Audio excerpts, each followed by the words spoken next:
Hi friends, నేను మీ అన్వయ ప్రసాద్.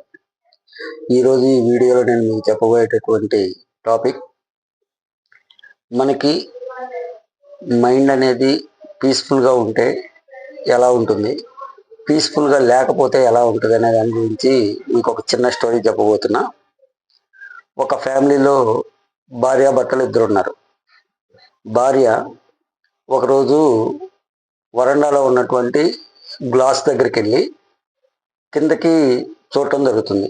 అప్పుడు భర్త, ఏంటి అక్కడ ఉండి ఏం చేస్తున్నావు అంటే, అప్పుడు ఆవిడ చెప్తుందనమాట, ఈ పని మనిషికి అస్సలు డిసిప్లిన్ లేకుండా పోతుందండి. ఆ బట్టలు చూడండి, ఆరేస్తే ఎలా ఉన్నాయో అంతా మురికి మురికి అలాగే కనపడుతుంది అని చెప్పి భర్త చెప్తుంది. అప్పుడు భర్త ఉండి సరే చూసి కామ్గా వచ్చేస్తాడు. మరుసటి రోజు కూడా సేమ్ ఇదే సిచ్యువేషన్ జరుగుతుంది. అప్పుడు ఏంటి అక్కడ నుండి మళ్ళీ అలా చూస్తున్నావు అంటే, నిన్న చెప్పాను కదండి ఆవిడకి, ఈ రోజు కూడా చూడండి అలాగే కనబడుతున్నాయి మురికి మురికిగా అని చెప్పని రెండో రోజు చెప్తుంది. సరేనని చెప్పి వెళ్ళిపోతాడు అతను. మూడో రోజు సేమ్ అదే సిచ్యువేషన్ జరిగింది. అప్పుడు భర్తకు డౌట్ వస్తుంది, అసలు ఎందుకు ఇలా జరుగుతుందని చెప్పని ఒకసారి ఆ గ్లాస్ దగ్గరికి వెళ్ళి చూస్తే ఆ గ్లాస్ పైన డస్ట్ పడి ఉంటుంది. అతను ఒక క్లాత్ తీసుకొని ఆ డస్ట్ మొత్తం కంప్లీట్గా క్లీన్ చేసి అప్పుడు భార్యని పిలుస్తాడు. భార్యని పిలిచి, ఇప్పుడు చూడు ఒకసారి అనగానే అప్పుడు చూస్తే, అవునండి నేను చూసినప్పుడు అలా ఉన్నాయి, ఇప్పుడు ఏంటంటే చాలా బాగున్నాయి, ఇది నీట్గా ఉతికిందని చెప్పి అంటాడు. అంటే నువ్వు చూసిన దాంట్లో తేడా అది.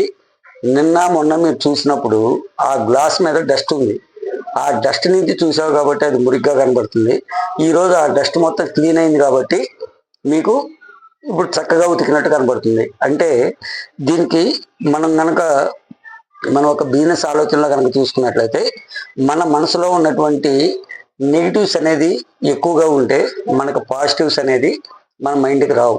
కాబట్టి మన మైండ్లో ఉన్నటువంటి నెగిటివ్స్ మొత్తాన్ని కూడా ముందు మనం బయటికి పంపించినప్పుడే మనకు మంచి మంచి ఆలోచనలు వస్తాయి. మనం చేసేటటువంటి వ్యాపారంలో దానికి తగినటువంటి మంచి ఆలోచనలతోటి మనం సక్సెస్ అవ్వడానికి ఎక్కువ అవకాశం ఉంటుంది. కాబట్టి ఫ్రెండ్స్, ప్రతి ఒక్కరు కూడా ఫస్ట్ మీ మైండ్లో ఉన్నటువంటి నెగిటివ్ ఆలోచనలు మొత్తాన్ని పక్కన పెట్టేసేయండి. మీరు ప్రతిదీ కూడా పాజిటివ్గా ఆలోచించండి. మీకు చాలా అంటే చాలా అద్భుతమైనటువంటి ఫ్యూచర్ ఉంటుంది. Thank you.